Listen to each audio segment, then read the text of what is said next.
a former Prime Minister of Lithuania, a member of the Seimas, the Lithuanian Parliament. Also, by the way, a speaker in the program Ukraine Reforms by the Martens Center, which the program consists in sending successful reformers to Ukraine to send the message that you can do it, we did it too. So my question to you, Mr. Kubilius, is how can public opinion be convinced of the necessity of reform?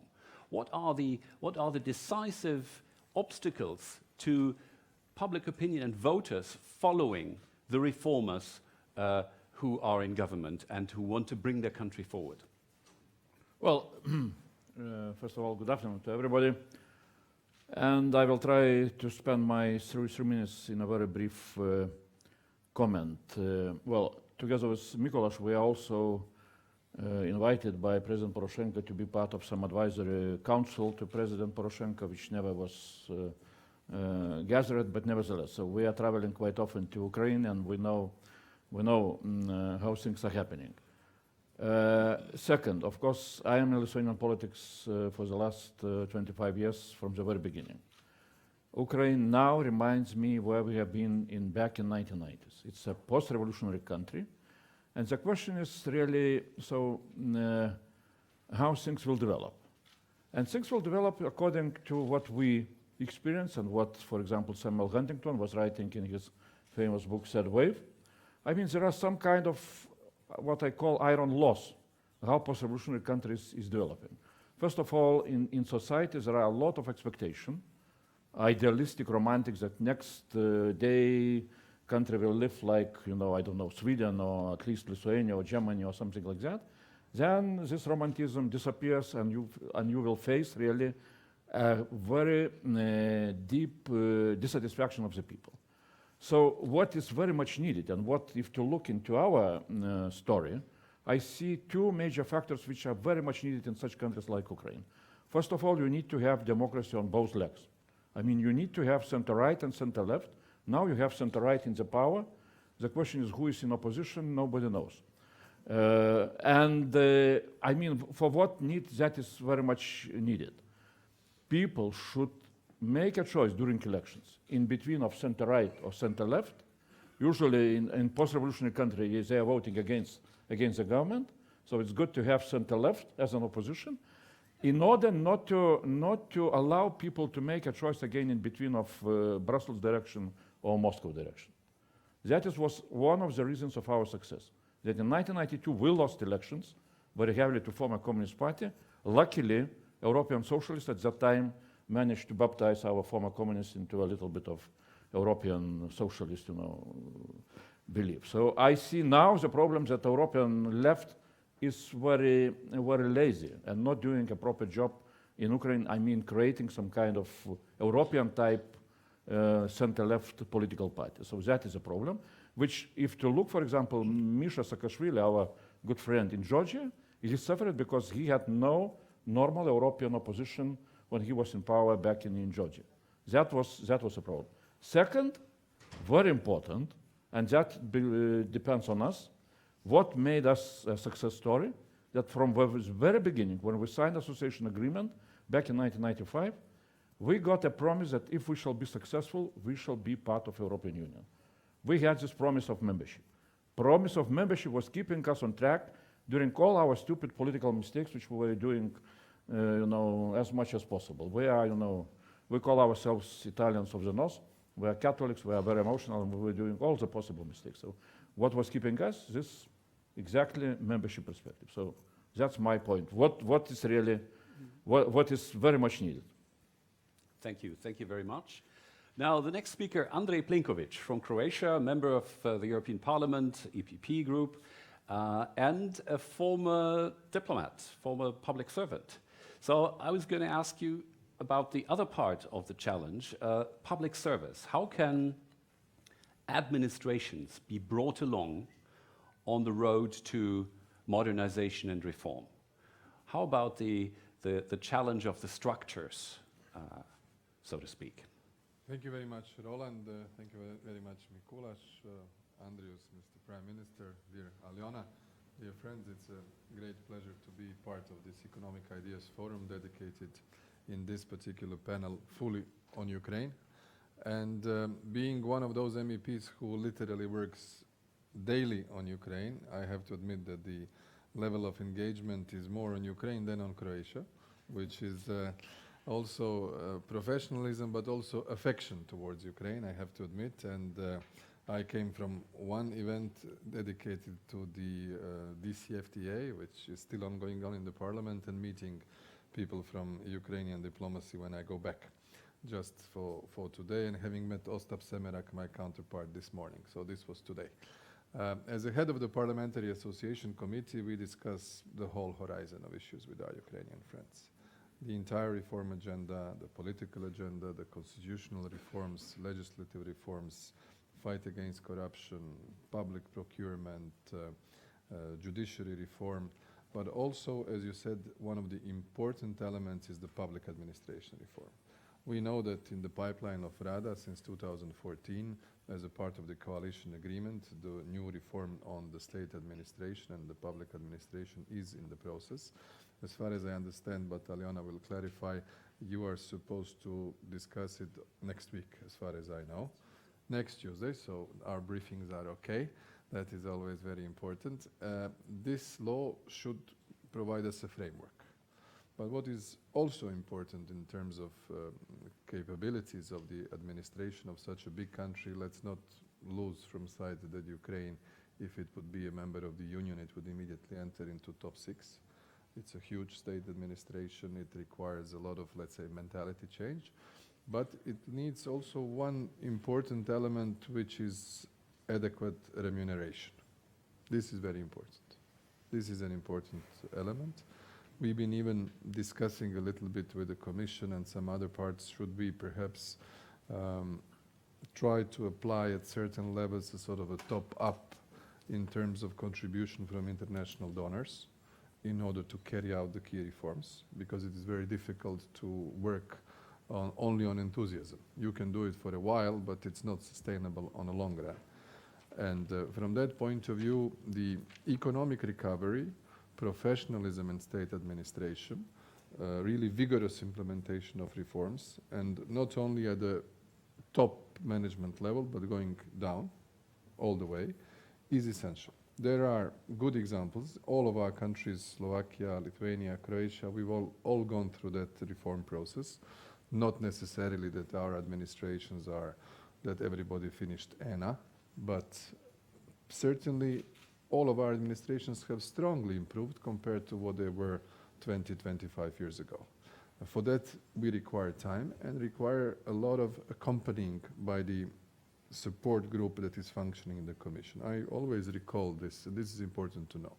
Since the time of the task force that dealt with the big enlargement at the end of the 90s, Agenda 2000, there hasn't been even a remotely comparable effort at the level of the Commission to deal with one country that Ukraine is being dealt today with. I know how many officials dealt with my country, and we were alone in the exercise. Turkey started at the same time, and it will last for much, much longer. And we have to, in a way, acknowledge that there is an effort on the Commission side to help. Delegation is doing a great job. We have an excellent ambassador, Jan Tomlinski, one of the most experienced diplomats, Polish colleague from EAS.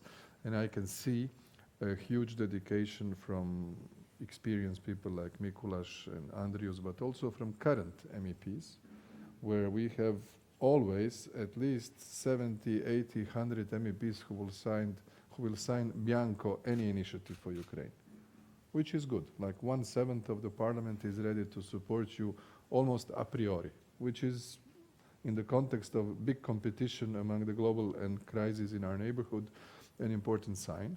But we need to sustain it, and we are there to support you. I think this instrument of the Parliamentary Association Committee as oversight for the reforms and the implementation of the association agreement and the sensibilization of the Ukrainian public on the realistic expectations, this is key, because 2 years ago, EU was around 80% in terms of support in Ukrainian public. Today, we're already 50.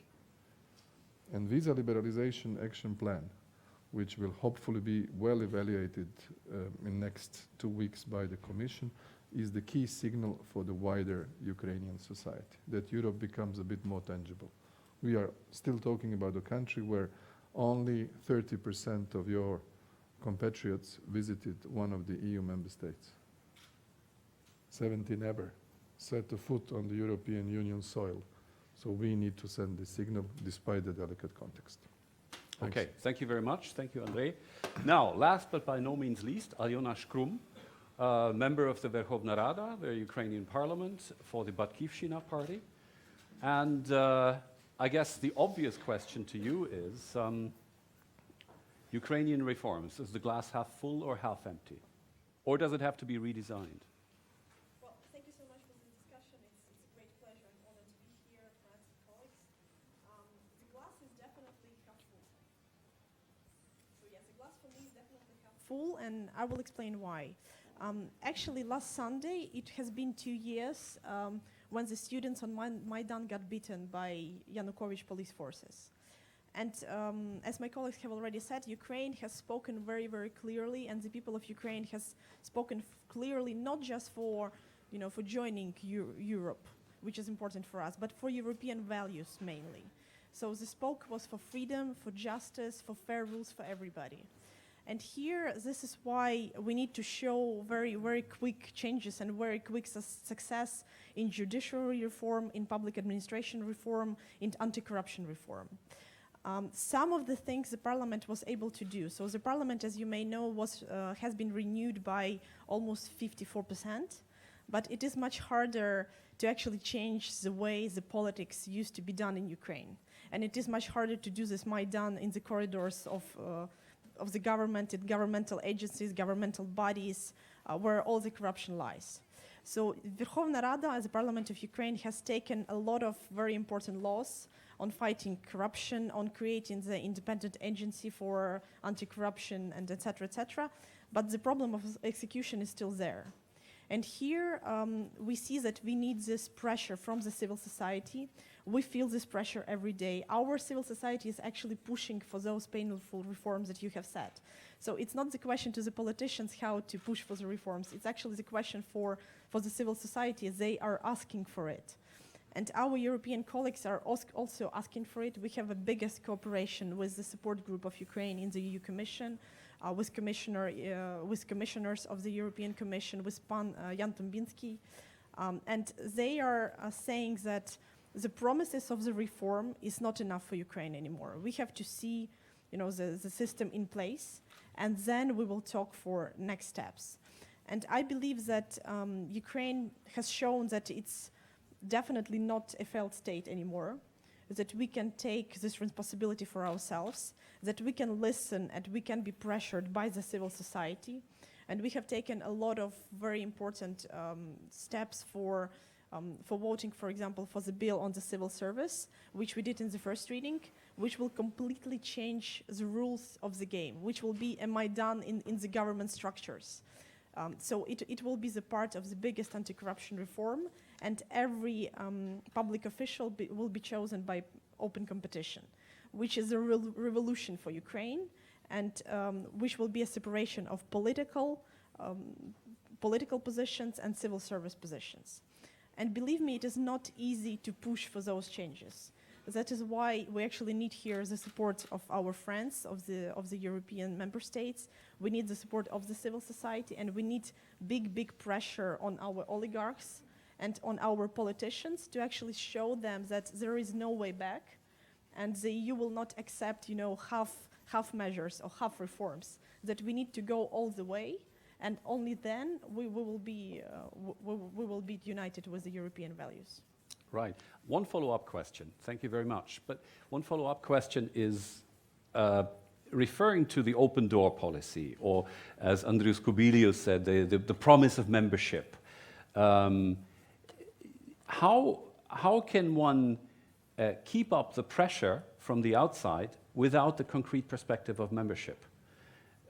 Isn't there a strategic difference between these two processes of the enlargements of the last 12 years and what is happening now with the reform process in Ukraine? I think that you're absolutely right when you're saying that the promise of this enlargement would be an important sign. But I don't think that Ukrainians right now, they expect it to be very fast. So they didn't go to Maidan to be specifically in the EU. They went there for the values. And this is very clear to me when I speak with different people from different regions. The visa liberalization process would be a very, very good sign for Ukrainians, even for the ones that could not afford to go to Europe right now, for example, because the level of salaries are quite low. But it will be a nice, a big sign for Ukrainians that, you know, the door is open and there are no more walls for us to go. So that's why we are fighting so much for all our obligation under the visa liberalization agreement. And I think that we have done 85% is already completed. So we have done almost everything which we were asked to do. And somewhere we went even more because we took personal obligations to do it. And this would be a big sign psychologically for Ukrainians. And this is what we are actually waiting for. Mm. Thank you. Let me now turn to the first speakers again before we break it up into the audience. Now, we've heard in which respects the glass is half full, but aren't there also areas where Ukraine seems to be lagging behind and has to definitely speed up reform? Which areas could those be, President Dzurinda? I have very similar feeling that something substantial has already been done. But on the other side, I was just reading the recent article of Anders Aslund, an American who is very committed to the East, especially towards Ukraine. And Andrius, just in these days, is writing that there is a danger in Ukraine of losing momentum, reform momentum. And I have I understand why Anders Aslund is writing such a sentence. I am a little bit disappointed or frustrated because of a lack of pure and strong political leadership. Political leadership, it doesn't mean authoritarian manner. But we spoke several minutes before with Madam about tax reform in Ukraine. Everybody knows, I mentioned very briefly as a part of my introductory remarks that the country needs foreign direct investments, not only the loans. But it is quite impossible without tax reforms, for instance. And this is very untypical. You know, I have been serving for 8 years in the position of the Prime Minister, and I cannot imagine the situation that my Minister of Finance is proposing something, and the other proposition is coming from the Parliament, but not from the opposition, from the ruling party. And they are unable to meet and to speak with one voice to adopt one legislation or one reform. So this is disturbing, the lack of political leadership. I am not sure whether my information is right, but I have been informed several times that only 38% of legislation, which is important for reforms, is passing through the Verkhovna Rada. In my case, I would kill everybody from the ruling coalition if he or she is not voting for reform legislation. So this is the first danger, the lack of political leadership. The second danger is ownership of reforms. In Kharkiv, I was told by people that it would be good to accept the invitation to become the governor of Kharkiv. It cannot work by my mind. Responsibility for reforms should lie on the shoulders of Ukrainians. So leadership, ownership, and there is also the third threat or weakness in my head. And this is the lack of communication. You have already indicated a little bit, Roland, at the beginning. The political leaders should speak to the public every Sunday, using every opportunity to explain. I am not completely naive. It is quite difficult to make people completely acceptable the reforms because the reforms are painful. Reforms are unpopular. The regulation of energy prices is not met fantastically in Kharkiv. But people understand and realize that reforms must be painful. But what I am meeting or what I am confronted with traveling across Ukraine is that there is a lack of communication. So my advice is to do much more in the area of the leadership, to unite this leadership, political leadership, in the area of understanding that the country needs reforms for itself. And I am very happy to listen that it is maybe not number one priority in Ukraine to join the EU tomorrow, but we need the change just to make the country a better space for everyday life. And last but not least, communication. Yep, thanks. That's very clear. Now, I'd like to open it up to the audience. Please give me a sign with your hand. I have one over there. I'm just going to look around. And another gentleman here, yes. So we start with you. Please briefly indicate who you are, Sure, and then ask your question. Yes, hello, my name is Alan Bowman. I'm with the mission of Canada to the European Union. So thank you to the organizers for allowing non-Europeans to participate today. I think I'm gaining a lot from this experience. I also like to thank the organizers for including a dedicated session on Ukraine. Ukraine is not at the top of the news as much as it was. Europe is dealing with multiple crises, and we kind of tend to forget this one. So thank you to the organizers for reminding us of the importance of pursuing our work in Ukraine. We in Canada believe very much in reform through trade. We think that trade agreements are actually quite useful in generating economic reforms, which is why the mini commercial Canada and Ukraine have negotiated the free trade agreement earlier this year. So we've concluded negotiations a few months ago, and we want Canada to open our economy to Ukrainian products to try to stimulate exports in those areas where the economy is productive, and there are quite a few. But my question is, because reform is so difficult, it's often you need to demonstrate that it actually leads to positive results in the short term, and that's often difficult because reform takes a long term and takes long-term efforts, and results come far in the future. But are there areas in Ukraine where reform on the economic sphere is leading to clear success? Like, what are the bright spots? Are there early results on the economy that give hope for the future of reforms? Because it would be useful to highlight those in our messaging to demonstrate that in some areas it's not just pain, it's actually leading to real growth.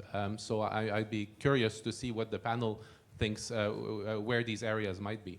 Thank you. Thank you, Alan. Next question from Marek Ostrowski in the corner. Marek Dąbrowski, Bruegel, Brussels and Case Warsaw. I would like just very much support what Prime Minister Dzurinda thought about situation. I agree that glass is half full. I can speak from the perspective of person who is involved in more than 20 years in policy advising in Ukraine, including also the current ROUND in one of the advisory panels. And I would like just to add to your very, very right diagnosis about political leadership and ownership and communication. That is also the problem with setting strategic priorities. My impression is that government, president, and parliament try to address several reforms, several issues, but there is no good sequencing, and there is no really setting what is the most important to make the process consistent, internally consistent. So this is just my remark. Thank you very much. Would you like, Aliona, would you first like to answer? Yes, thank you so much for your question. So as to the economic reforms, we do understand that this is one of the main important things to actually attract investments and to make it easier for businesses to work in Ukraine. What we have proposed to our Speaker of the Parliament is to create an economic day in the Parliament, and we have had already one of those, and we were quite successful in deregulation bills. So our economy is very regulated, as you may say. Even the small businesses need a lot of, a lot of business documents to actually start a business. So we have done a deregulation process, and here is where our cooperation with the Ministry of Economy is very successful. We have passed, I think, 10 bills out of 15, which were proposed to us, and we will pass the next in the next week. We have also done an anti-monopoly committee reform, which is one of the very important ones. What we haven't done is the judiciary reform. And here is when we talked with investors, when we talk about attracting investments, of course the judiciary branch is a very important one. But to do this reform and to reform it, we need to pass the constitutional changes. And the president has already introduced those constitutional changes, and I believe that they would be voted, but of course that's why it took so long. So I believe as soon as we vote for the changes in the constitution, we can talk about the changes of the rules of the games in general. And here we would be more successful. But I will also come back to the communication argument. We do realize this is very important, and we know that we lack it. Even I as an MP lack communication. The government lacks in communication. We have created a special Ministry of Informational Policy to help our high officials to communicate the painful reforms. And it didn't work. I can be very honest, it didn't work. So right now we will probably try to change the Ministry of Information Policy, because we didn't see any results with this communication. And as a young person, I can be very radical here. If you don't show results, you need to be changed. And it will come to a lot of ministries in the government. I think so. Thank you. Andrej, Plenković, you wanted to come in. Microphone. Sorry. Yeah, just a few points. I mean, what we should not really lose from our side, and because we started immediately a debate, but Ukraine is at war. At war, not a conflict, not some sort of elusive diplomatic language. Part of the country illegally annexed by Russia, part of the country with a strong support by Russia temporarily occupied, and this creates a specific context. I'm saying this because we can't look at Ukraine as sort of a pharmacy in Neuchâtel in Switzerland. Ukraine is in a specific context of time. This should be acknowledged. I spent, together with some colleagues, in last 12 months, twice the exercise of election monitoring. And together with the presidential election, the Ukrainian political spectrum has changed completely. We had May 2014 presidential, October 2014 legislative, and October 2015 plus second round in November, a complete overhaul of the political representation in the country. And the atmosphere has changed. Why am I saying this? I'm saying this that the speed of reform is being very well looked at by the micromanagers in the institutions that oversee what's going on. You don't need a Ministry of Communication that an expert in the Commission knows exactly what you did in a certain field of legislative adaptation. So the concrete work and the general perceptions are sometimes two different things. My political analysis tells me that there is one very dangerous narrative about Ukraine at the moment. One, it's falling from the, let's say, top 3 priority items on the agenda because of the other crisis. And second, there is a subtle message being put across in the international media. Has Ukraine really altered? Have things really changed? Have we gone through a de-oligarchization? Have we really strongly and vigorously addressed the issue of fight against corruption? Have we created a predictive and stable legal fiscal environment that the foreign investor would say, yeah, I will come. I mean, there is war in Luhansk and Donetsk, but Kiev is 800 kilometers away. It's like Frankfurt, Zagreb. I know you well, Zagreb. So it's so far away that you can invest for next 300 years, nothing will change. I mean, the size of the country is as such. So we need to be very careful to somehow eliminate this narrative that the change is not happening. For that, we need really a little bit more internal solidarity within the pro-European coalition. And here I really appeal on our EPP partners. including Batkivščina, including Blok Petro Poroshenko, Solidarność, our friends in Narodny Front. We are looking at these carriers, these energizers of reform to be really shrewd and responsible at this time for Ukraine. If there is a destabilization, because let's bear in mind, the government is safe 12 months after the establishment. After January, the destabilization comes possible even constitutionally. So I think from our point of view, seeing this parallel legislature of Rada and the Parliament, we need to work together. We need to show maturity. This is the moment to make two progresses, to help you reintegrate your territories and to make progress on reforms. And not to, I'm happy that Aliona says that people in Ukraine don't believe membership is tomorrow. I think that's very good. We need to carefully pace this debate of expectations. If we are raising expectations too high too soon, we will not be able to live up to them. That is very important. All right, thanks a lot. Andrius, Kubilius. Yeah, I will continue. Just maybe. It works. Yeah, it works. It works? Yeah, only for European Parliament it doesn't work. Lithuania is longer a member of the EU, that's right. But I will continue. Really, I think that we need to also to manage expectations on our side.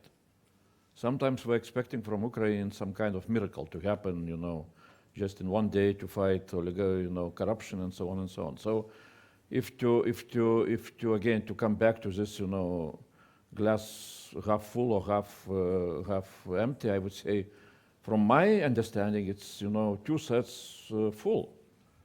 Because again, I'm trying to put myself out from this mistake, to compare Ukraine, which is we see now, with us after 25 years of reforms. We need to compare Ukraine with how we were looking like, back in 1990s. So I don't see big difference. Really, you never will avoid the political chaos in a post-revolutionary country. We were facing tremendous political chaos. We were changing governments, at least in average one per year, That is pretty normal, and we cannot expect anything, anything different. So, of course, absolutely, I agree with I don't know who said, that was my advice to Prime Minister. But we invented this, instrument only after 20 years of our experience, to have very clear priorities. Annually, to have priorities and to communicate priorities, and to take the leadership on priorities. Not just to speak about reforms, but to have several priorities and to push them. That's really a very effective instrument. And then, of course, that was a very good question to show some success with the reforms. There are reforms which will take, decades, like reforms in judiciary, That will not happen very soon. But for example, again, example of what you did following Georgian example, reform of police. It's a very clear message that you are doing reforms. People on the streets can see, how things are changing. Again, you can take an example from Misha Saakashvili, what he did, if to speak about economical issues. How he managed to move up with doing business, World Bank, indicators. Just jumping ahead, and showing very, very good progress. And because I spent my vacation on a bicycle tour in Ukraine, I would say that if you will start to invest into improvement of your roads, that would be also very clear seen results of the reforms. I was, as a passionate biker, I was for a second thinking you're talking about Belgium, but the roads, I mean. Okay. President Dzurinda, would you like very short? Maybe only several sentences to the answer to your very interesting question. And this is very natural that it would be fantastic to show immediately some positive consequences or results. But I have a bad news, maybe a bigger bad news and smaller good news. A bigger bad news is that it is very difficult to expect some positive results immediately. Because the country needs fundamental and structural changes. When I was at Kharkiv, I had a very strong feeling that this is something like déjà vu for me. Kharkiv region is like Slovakia. Heavy industry, or a lot of arms and military services, no passenger car production. Like Slovakia 20 years ago. Can you imagine after 20 years, we produce no tank T-72, but we are the world power, the state power in the world, producing the highest number of passenger cars per capita in the world because of structural reforms. But it takes time. So this is a bad news. What is a good news? A good news is to promote reforms, to give people the chance to follow that something is changing. And people will appreciate it. I give you some example. Privatization, for instance.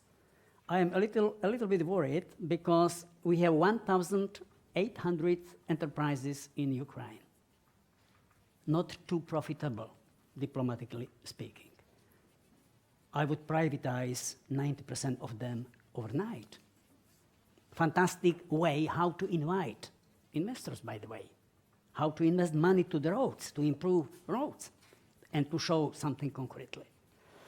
And the other area in which it is possible to do something is to put things under public scrutiny as much as possible. Public procurement or appointment of civic servants by public tenders. We did a lot of legislation. In our case in Slovakia, the agreement, trade agreement, business agreement between private sector, private company and the state is valid only after the moment when the agreement is published on the internet. Everybody can check it. So as much as we are able to put under public scrutiny is fantastic. And my own experience says that also after promoting of deep and painful reforms, you can be re-elected. Because people will realize that you are an honest man and the country comes first. So my advice is go ahead. Not to speculate too much how strongly this or this reform or measure will be accepted by the public. And the gentleman from Poland is very right. Priority. In my eyes, coming from my 8 years long experience, it is clear that I should focus on economy, on everything which can help to create business-friendly environment.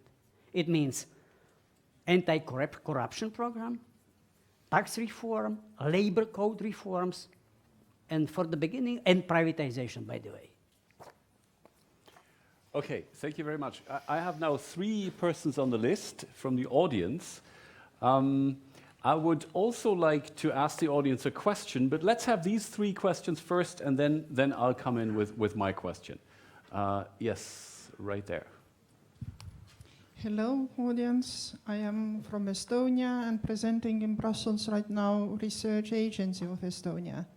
And probably Estonia is one of the good exercises or example how from Soviet to come to another system.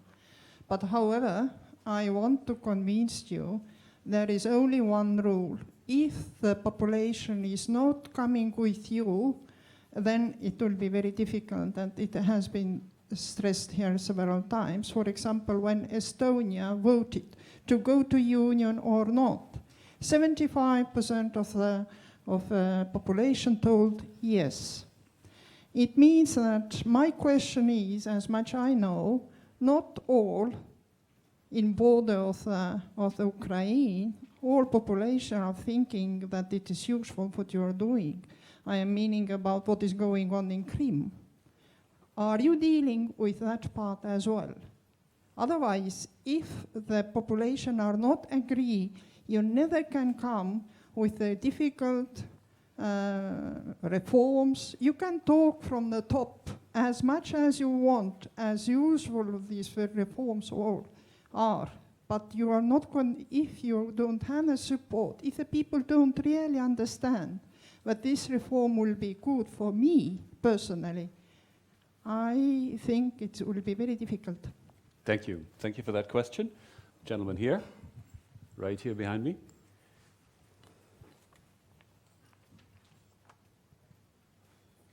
Thank you very much. My name is Muhammad Rajai Barakat.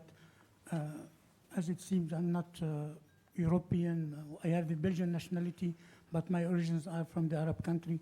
And thank you very much for the very delicious couscous we had this afternoon.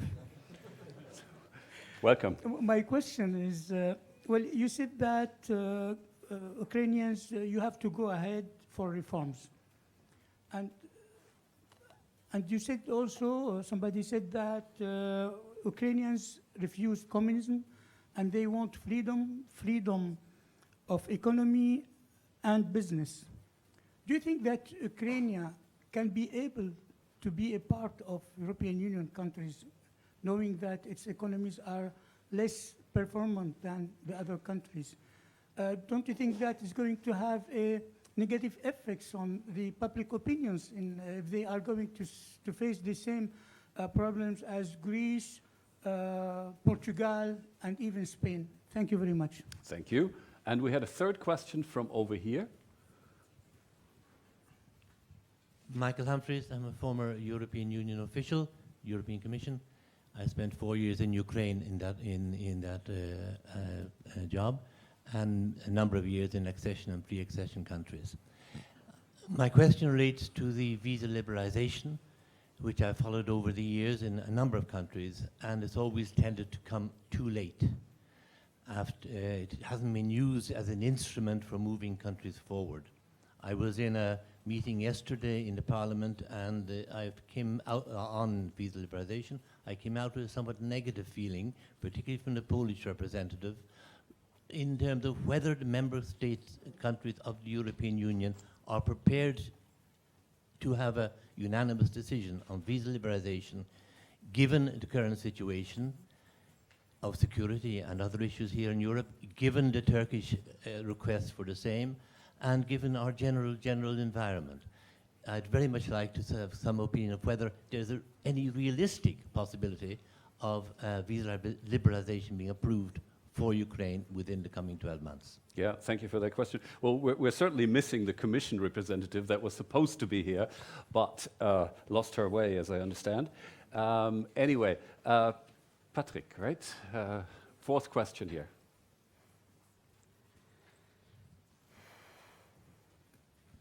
Thank you. Thank you. Patrick Voller, EPP Secretary of External Relations. My question to the panelists would be, we just had, end of October, the regional elections. Batkivshina came out stronger. Narodny Front, the party of the Prime Minister, didn't even run on their own list, but was with Solidarnist on the list. Udar joined also Solidarnist. So Klitschko, Vitaly won in the second round while his brother lost after the last round. But back to the regional elections. What do you expect now? What effects does this have on the pro-reform coalition? What to expect? What are the lessons learned after just these important regional elections we had? I would be interested to know from the panelists. Thank you. So there, I had one written request for a very brief question from Isham Rail. Do we have him here in the audience?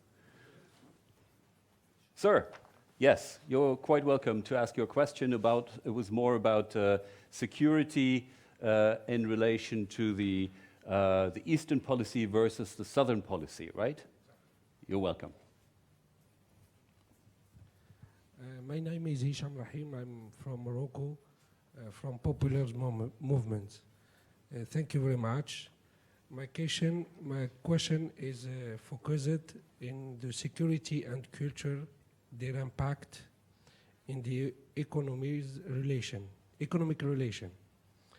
The recent event terrorism in many countries, and especially in Paris, push to think differently the economic relation between Europe and Africa.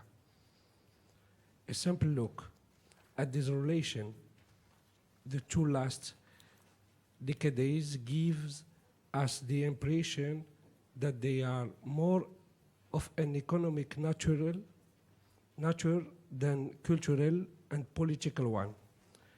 nowadays, no one can deny that the new generation from human rights, the cultural rights of peoples, is a source of regional tension affecting directly the stability of trade and business.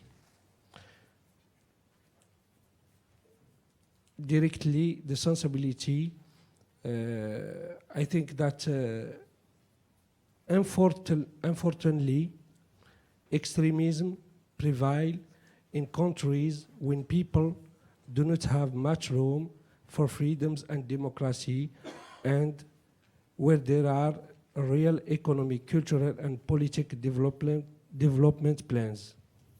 We should put in mind that the security of Europe has umbilical relation to the north of Africa. History teaches us that the regional conflicts of the low intensity, like the problems of Moroccan Sahara, for example, might convert into open threats if ever they were not effectively resolved. This regard, Europe must take responsibility concerning the problem, knowing that this region of Sahara and Sahel is known of smuggling, weapons, trade, and terrorism, which affects directly the climate of business. Do you think that environment pollution affect lifestyle of people and make them being victims to be recruited into terrorist groups? Do you think that this is not timed to solve problema of relation between security, culture, pollution, and economic relation? Thank you very much. Thank you. Thank you for your question. So, please pick one. We had the question of personal advantage, the palpable personal advantage for the citizens in the reform process.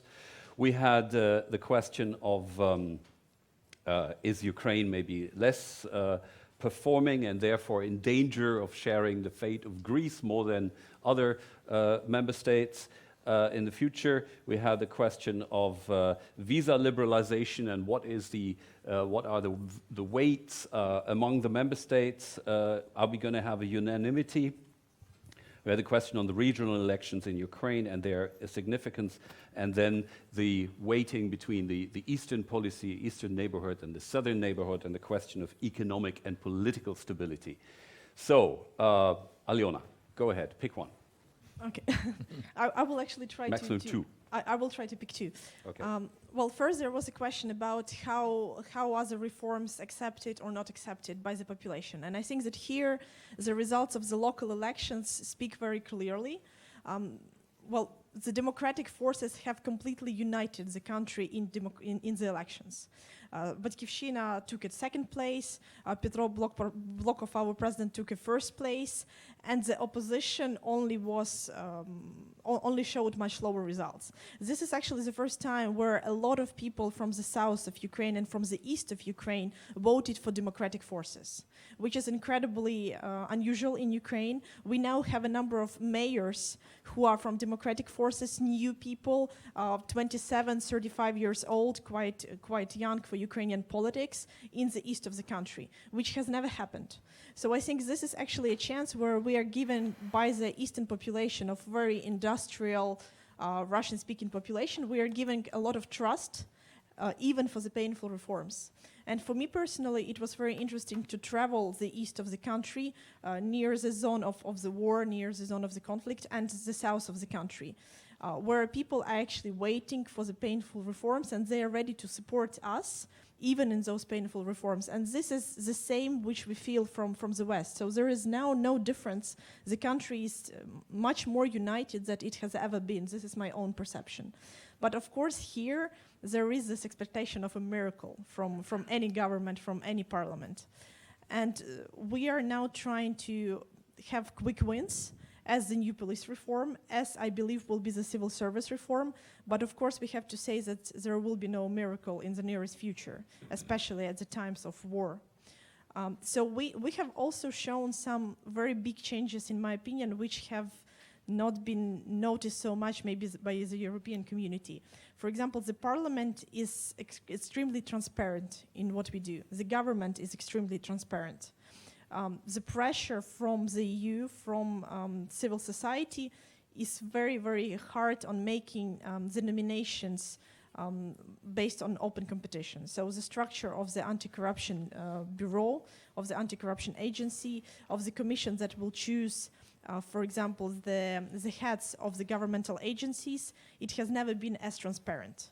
And this is not because the system makes it so transparent, it's because people of Ukraine want it to be transparent, because the journalists and the civil society push for it. And it has not been very easy to fight the system. The system of the Soviet Union is still there. But here we take example of a lot of our EU neighbors countries. And a lot of panelists here did these reforms 15, 20 years ago. So they know that the system is not breaking down as fast as we wanted it to be.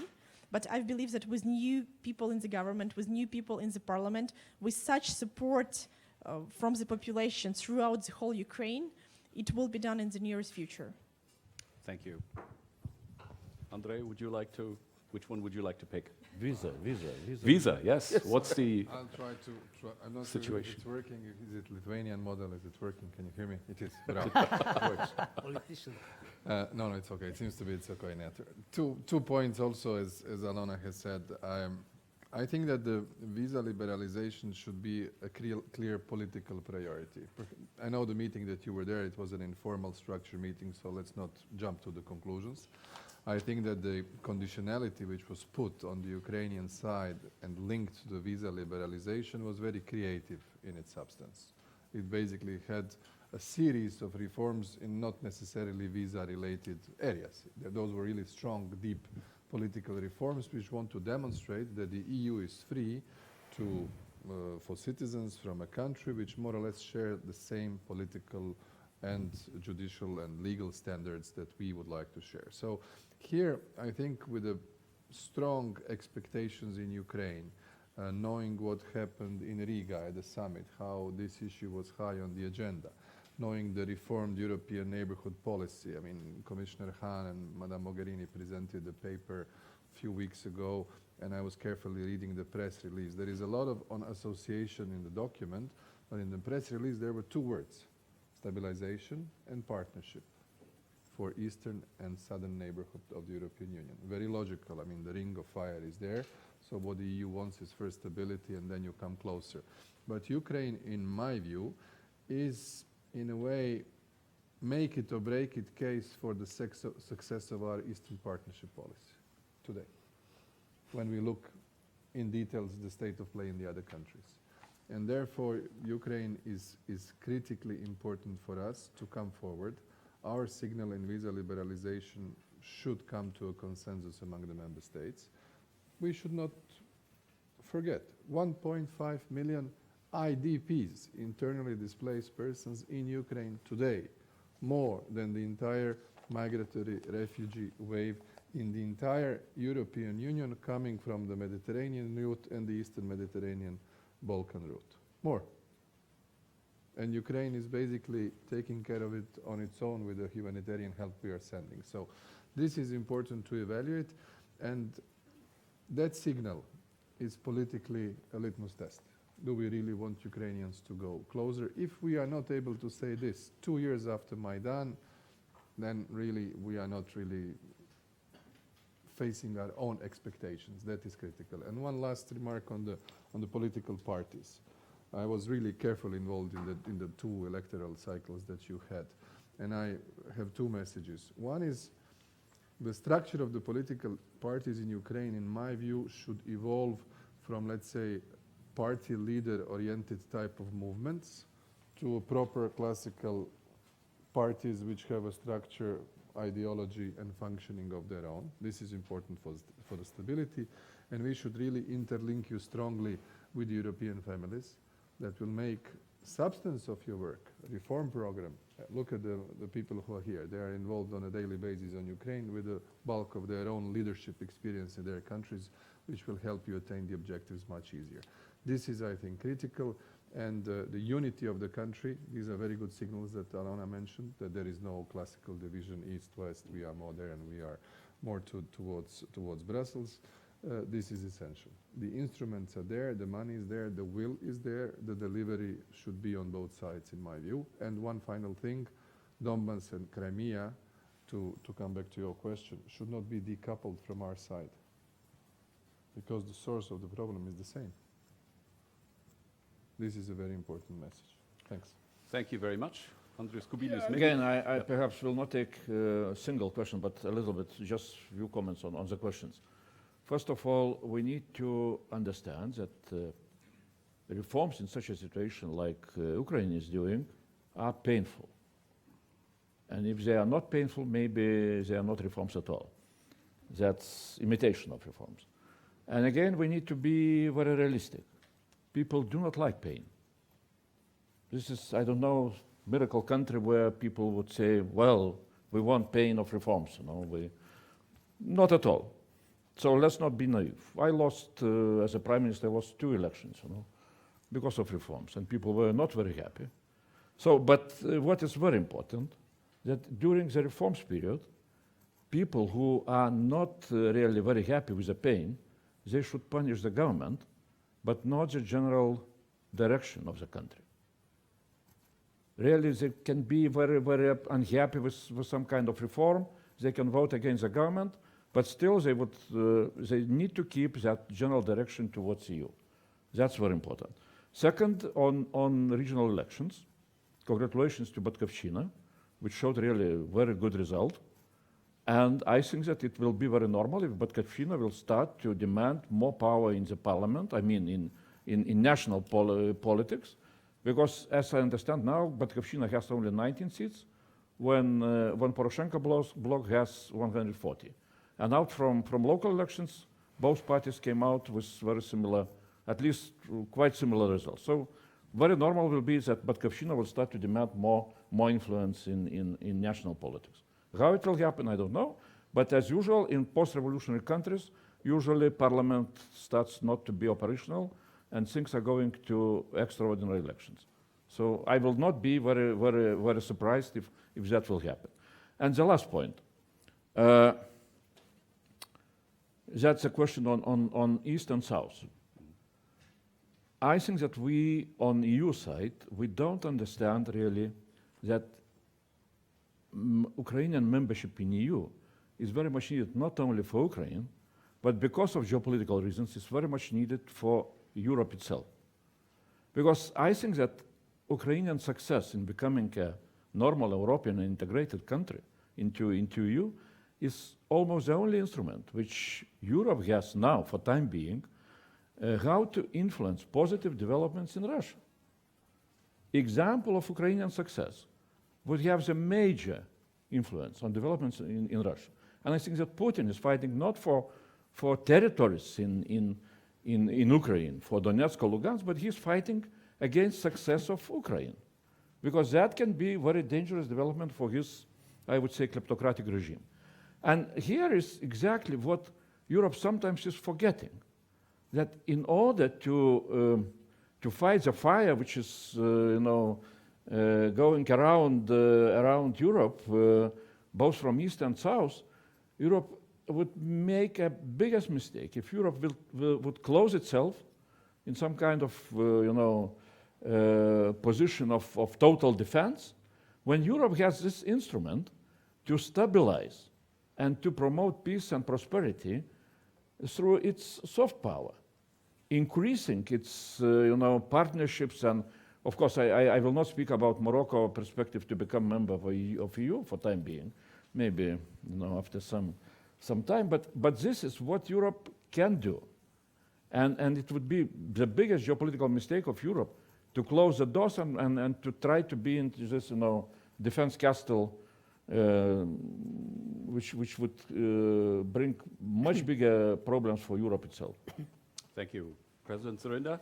Maybe 3 very brief points. Madam, when I listen to Estonia, I feel very positive emotions because of Mardlar and his job.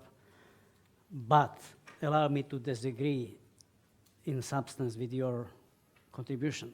and I will tell you why. If I am waiting for a broad consensus or approval of people with my steps, I would wait until now.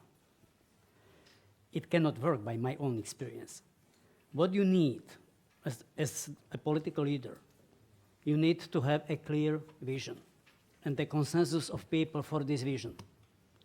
I told them, look, Estonia is joining EU and NATO, Czech Republic, Poland, and Hungary even faster. So let's to catch up with the neighbors. Is it good to have security umbrella?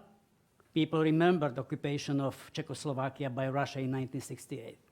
So I have received a broad consensus for my vision, but it is not necessary to deliver the tools or the means by which you are willing to reach the consensus. We have introduced the flat tax in Slovakia. If I'm speaking about the flat tax before, I would do nothing, as Angela in Germany, because the socialists and the populists are able to misuse any idea. What I promised is to restructure economy. People in Slovakia understood that we have 25% of unemployment rate. Many people are losing job in this heavy industry branch. We need to have something new. So I promised business-friendly environment. That's it. And what I did, and be friendly to Ukraine in these days, that I communicate, madam, every Sunday. Can you imagine my fight? My Minister of Finance was fighting every Sunday, with the opposition, with populists, with trade unions. We can speak many, many hours, I would tell you, when we have decided to decentralize the power. The mayor shouted at me when I announced that we will decentralize competencies, responsibility. I was unable to speak. 1,800 mayors in Slovakia. Can you imagine, madam, a year later, I was confronted with standing ovations. Do you know why? Because we decentralized at the end also financing. We did fiscal decentralization as the last step of this huge project. So my experience is that, yeah, reforms are painful. Andrius is right. And this is unrealistic to expect that people will approve all measures which would you propose. Maybe we are not so far to each other, but my intention is, I'm speaking now more towards Ukraine than towards Estonia.